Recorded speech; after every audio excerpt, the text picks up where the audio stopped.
Hey folks, how you all doing out there? It's getting to be that hour. If you listen closely, you might hear Santa Claus trotting across the roof. I hope he's careful because it's awfully icy out there. Thought I'd come at you late here. I just got done with my Christmas Eve gig, and over at Ebenezer Lutheran Church, John Elmquist at the helm, leading us through a challenging and exciting and really nice set of music.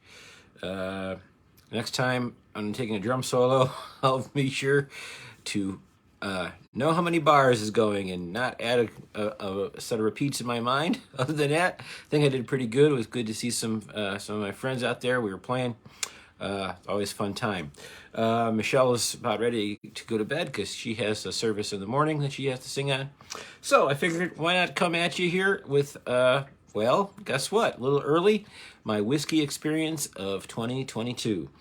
As you know, I don't really pick a best of anymore because, for one, I'm not always getting new stuff. And when it comes to whiskey, new stuff isn't always going to be the best. You could pick something that's been around for a while, and so it's a little confusing to me when we have these best of lists. So I'm going to give you my whiskey experience of the year for this year, and a couple of honorable mentions to check out. And I will do a little more of a focus on the one I'm going to call today, along with a couple others very soon.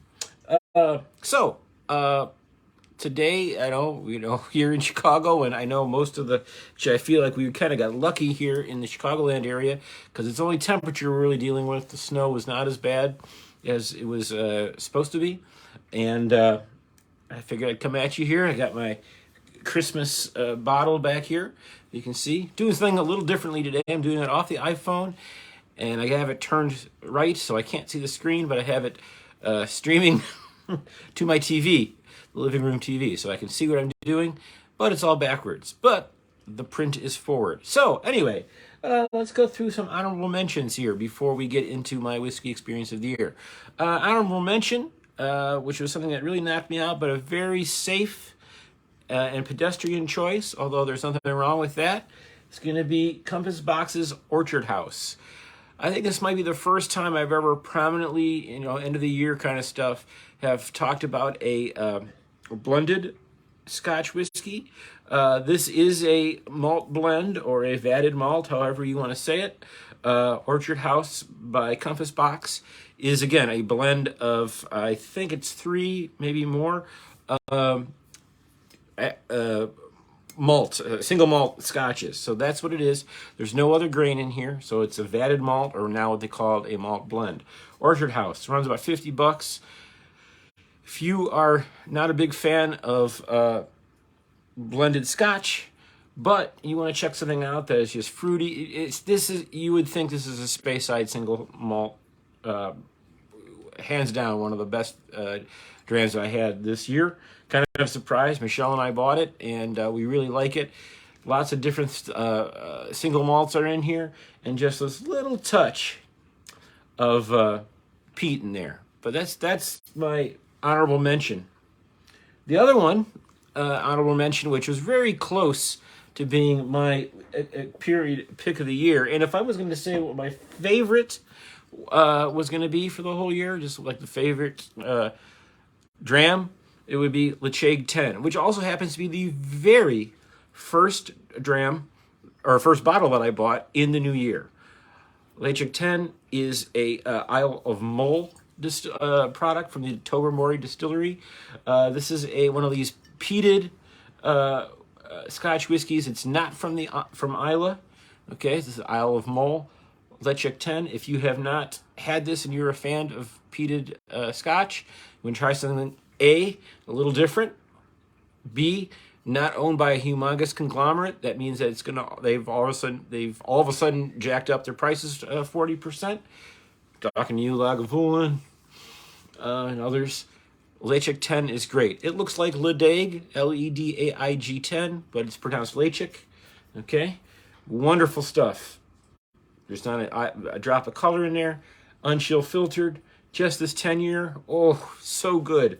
one of the best peated scotches that I've had this year. This was actually a couple of prominent Scotch whiskey people, online types. That was their whiskey of the year last year.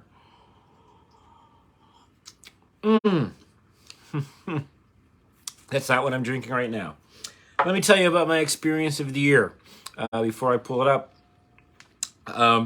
This is a really great dram for tonight, since it's about 5 degrees out, and when that's kind of happening, we're thinking about brandy. We're thinking of these warming whiskeys. Maybe we don't always think of bourbon or rye or an American whiskey. The other thing that's interesting about this, John Richardson is watching. Hey man, Merry Christmas. It was good seeing you a couple days ago. Thanks for the hang. Wonderful. Hello. I was almost going to pick, what's that? Boondocks.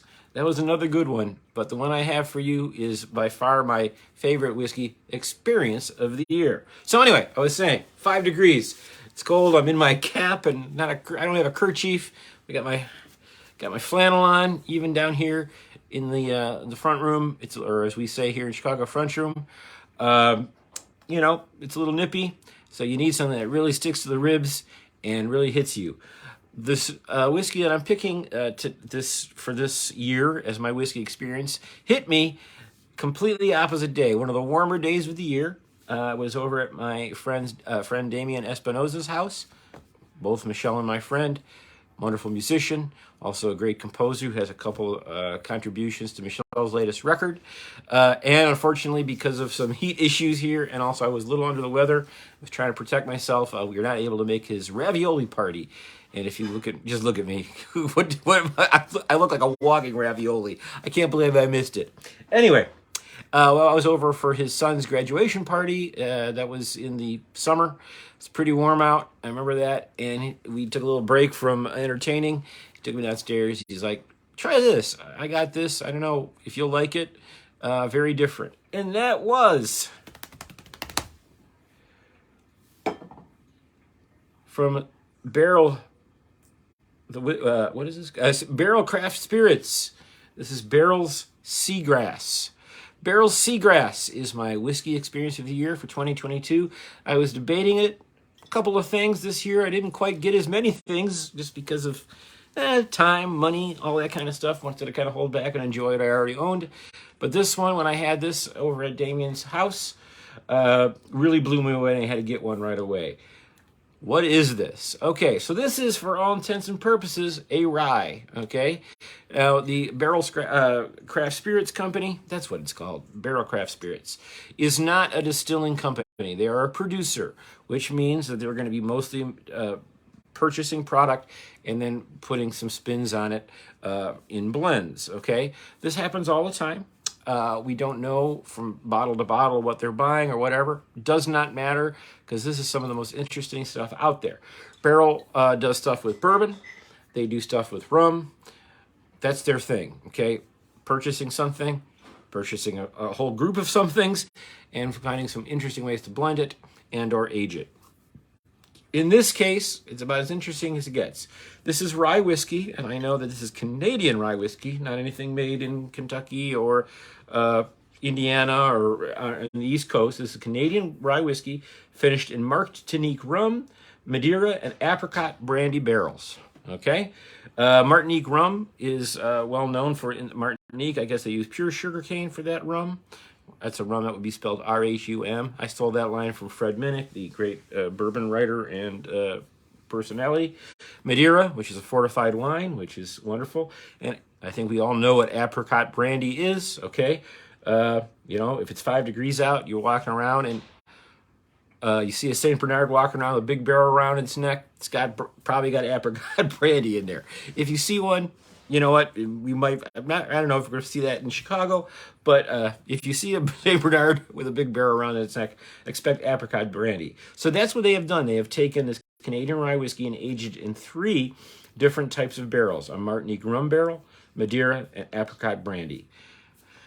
They blend it all together, marry it, and then they bottle it at a whopping 119.3 or 59.65 proof. Sorry, 119.3 proof or 59.65 ABV.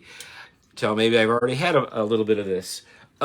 This is an outstandingly interesting product.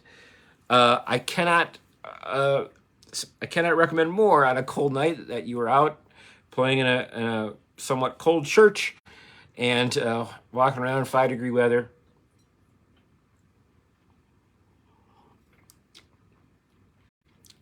Barrell Seagrass is the dram for you. Now, why do I like this so much?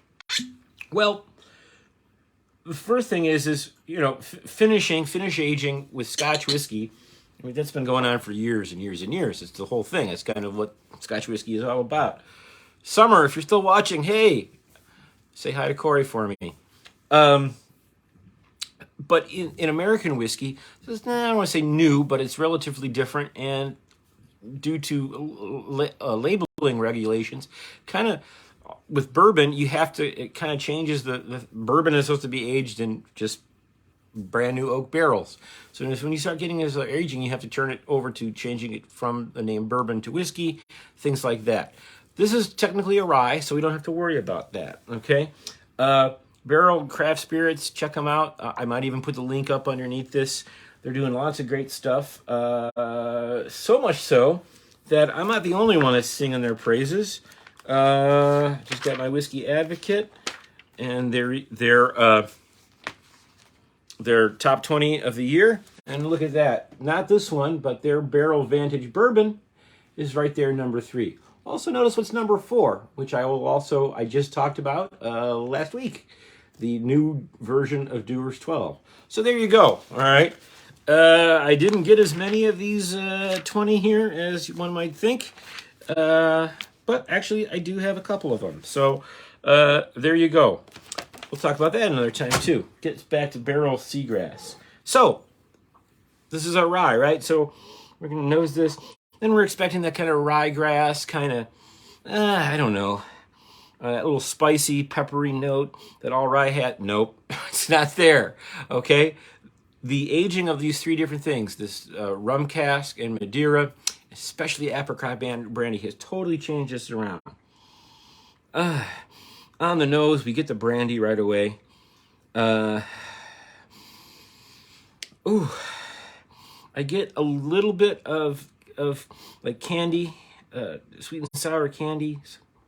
Guess you can kind of like say sweet tart or Smarties. Not too much, but the brandy really hits it. The rum is also doing its thing there on the nose. On the taste,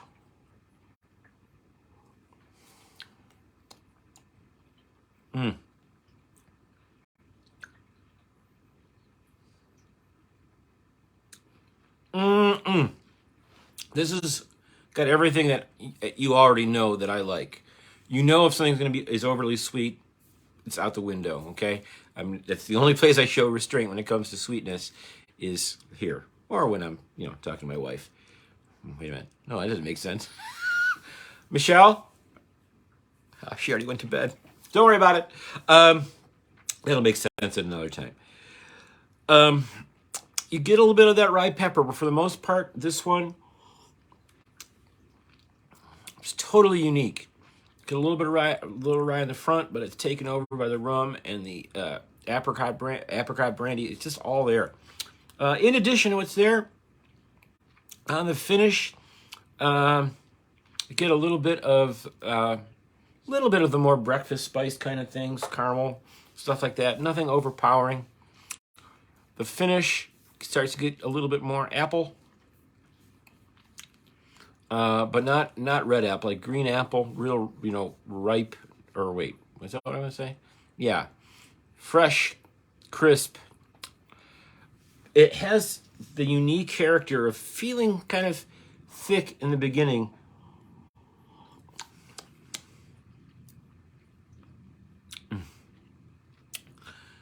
And then kind of thins out. A little bit of sunflower oil, a little bit of just a little bit of something fiery, not peat, but something there. It might be a little bit something in one of those casks, might be a toasted cask or something like that. It's coming out. A little bit of cola flavor on the end, which I get in a lot of ryes. But man, if you are into, let's put it this way, Canadian whiskey fans would love this for sure, without a doubt, because it blows away a lot of Canadian whiskey. And again, as Fred Minnick, one of the prominent online reviewers, said, if you have an open mind, you're going to love this, okay? If you are used to everything tasting like your average bourbon, if you are a sweet bourbon fan, if you like Larceny, if you like Buffalo Trace, Buffalo Trace isn't too sweet, but you get the idea. There's not a lot of corn. There might not be any corn in this. I have no idea because it says it's Canadian rye. There might be some corn down the road, but it doesn't have that kind of corn punch. If you're a rye fan, I don't know if you're going to go nuts about this. So it doesn't sound like a whole lot of people are going to like it. Why do I think it's my whiskey experience of the year? The reason why is I do kind of, maybe it's a hole in my drinking or whatever, but American whiskey is now taking more chances and trying some different things with finish aging is, well, I applaud all of them that are doing it the right way and really taking some chances and putting out a high quality product. There are other ones that are really just getting some MGP, which means they're buying stuff from the Indiana distillery, the mega distillery, and aging it in something for a little while. Then there you go. Here you go. This is our new thing. This is not the case with this. This is well thought out, high quality products, blended and married together, and it is complex. This is not something to shoot. Wouldn't water this down. I wouldn't put an ice cube. This is exactly, I'm already here, exactly what you should be doing with this. Pouring yourself a dram, sitting back, maybe getting to grab a book off the bookshelf, or maybe just ponder the tackiness of your Weller bottle with the Christmas lights behind me here, and just enjoy yourself, the conversation with others. This is like, pour one of these, and it's an hour of your time. Sit back. I have a little more time because I'm kind of off as of now for a little while after my Christmas gig. And at 59.65 ABV, you're not going to get much done after you finish this bad boy anyway.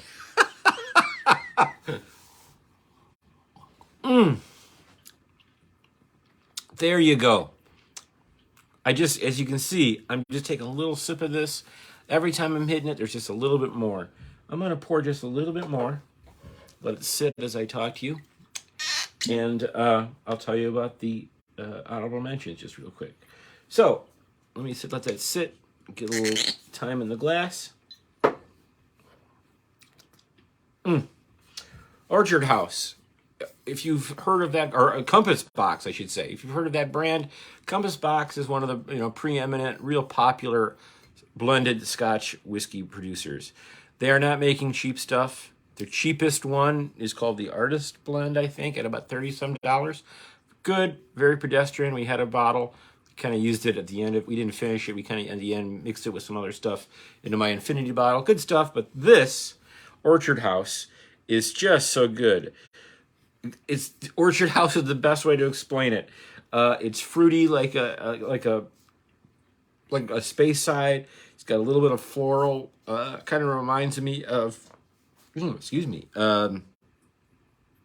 Aberlour in some ways. There might be some Aberlour in this. Like I said, I think anyone who's not into scotches but wants to try something would be well served by getting this. Again, this is a blended malt, okay?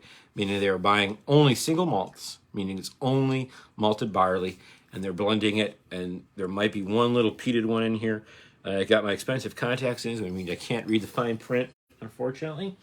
That's that one. This Leitchik 10, again, Isle of Mull, just really good stuff. The Tobermory Distillery puts this out. Okay, Leitchik is their peated version of this. This I would hold against any 10 from Islay, meaning Lefroy versus this, Lefroy 10 versus this. I'm going with this. Ardbeg, they're not the same category. I would say this is more of a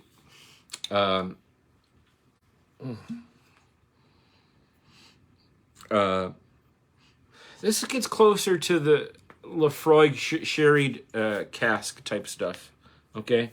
But like I said, Lacheg 10. It's a little easier to find now than it was, but it's not available everywhere. Check your store, maybe call and see if they have Lacheg 10. Their older ones are superb as well. But again, Lacheg 10 right now is going in the $50 to $60 range, which puts it right around Ardbeg and Lafroig 10. Those are going up in price. And some of the other products like Lagavulin and all that in those aged categories are going way up in price. Talisker.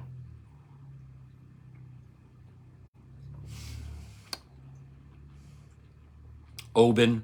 I just had a little Oban Little Bay with John Richardson and Professor Johnny Lee Lane a couple nights ago. Liked it. Don't know if I can afford it because I've checked that price up. I'll wrap this up. Merry Christmas to everyone. My whiskey experience of the year, Barrell, Seagrass. Again, this is not your typical rye profile. If you are into some experiments and you're having a cold night, you know what? This tastes good on a warm night too. This is just so interesting. It's so complex. It's all about. I will say it's hard to find a dark aspect of this. And when I say complex, I usually like to get all the things, the dark and light, sweet, savory, whatever. That might actually be more available in something like this than Lacheg 10, a single malt Scotch whiskey. But for this experiment, American whiskey, I know that these finish aging in American whiskey is becoming big. We're going to see single malt whiskeys, can't call them scotches, but single malt whiskeys from a lot of the American companies. It's the new thing. There's been some regulations that have been changing around. I know talking to, I'm not going to say my buddy, because I met him once, but he was very nice. I know one of the founders from Whiskey Acres has mentioned that they're going to be coming out with one at some point. I hope it's not giving anything away. I know many other American companies are already working out with that. McCarthy's has already had one out that my cousin gave me a bottle a while back. I haven't even talked about that one. So American whiskey is bourbon, Tennessee whiskey, and the rye maybe coming in third. I know there's many that won't change a thing, and they're blending these big batches so that it all tastes the same. Good on them. I love those. Give me a Wild Turkey 101 any day. I would love it. There's also room for experimentation. And for right now, my money, Barrell Seagrass is as good as anything that I've seen. I will give a shout out, since John Richardson was here. I don't know if he's still here. Give me a thumbs up or something in the comments if you're here.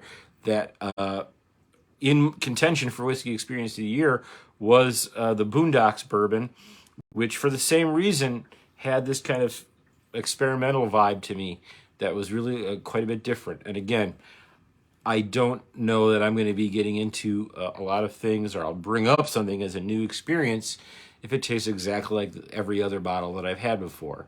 And quite frankly, some of the ones that are most popular can kind of be, boring after a while. That's what I like about this. I want to thank everyone for kind of tuning in and checking things out. Some of my videos recently have been a little sporadic. Here you go. If you want to really set yourself up for an interesting experiment, Barrell Seagrass, again, aged in Martinique rum, Madeira, and apple brandy casks or barrels. This is bottled at very high ABV, again, almost 60 proof. Man, oh man, okay. I'm sorry, not 60 proof, 60 ABV or 119 proof. It's a blast. What I say is pour yourself a dram of this and know that the day is over, because you ain't doing anything after this one. All right, folks, most importantly, Merry Christmas. And thanks again for tuning in. For people that are having worse issues than just us Chicagoans with this really, really cold weather. I know people have had horrific snow and then this. Yeah, I wish things were better, and hopefully things will turn around. I know in Chicago next week for New Year's it's supposed to be close to 50. I can't even believe that. I had to actually go down and reset the boiler with new settings, high water temp. I know so much about a boiler right now. It's amazing. Okay, kind of look like I'm dressed like a somebody who knows something about a boiler. Well, I do now.